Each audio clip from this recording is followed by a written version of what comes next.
I hear the train a-comin'. It's rollin' around the bend. And I ain't seen the sunshine. I don't know when.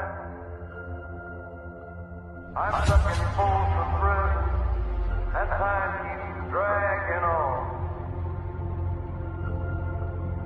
But that train keeps a-rollin'. All down to San Antonio. All down to San Antonio. When I was just a baby, my mama told me, son. Hello everyone! Ito na yung pinangako kong update kagabi. So, quick recap lang. Itong baha na to, ayan yung hanggang dibdib pa lang yung tubig sa subdivision namin. Tapos ito siya sa loob ng bahay namin hanggang balakang na siya.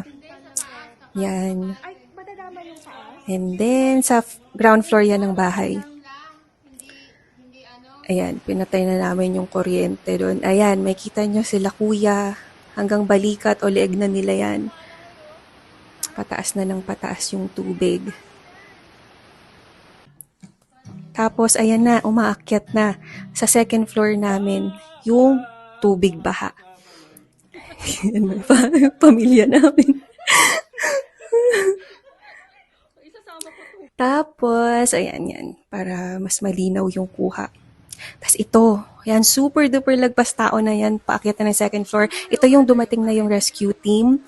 Kasi yung nag-trending na video sa social media na taga 35 Cadena de Amor, yun, halos katabi lang namin yun.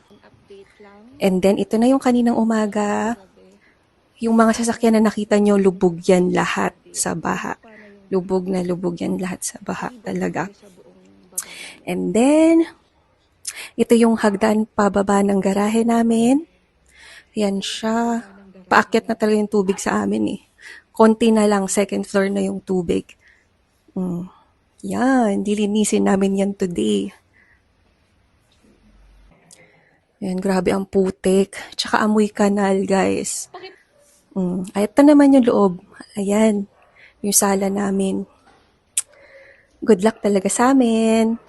Tapos ito nga pala yung update sa kotse ko. Hindi pinasok ng baha. Sobrang talagang milagro talaga. Thank you, Lord. Glory to you, Lord. Next upload ko yung linis, kung paano namin nilinis yung bahay.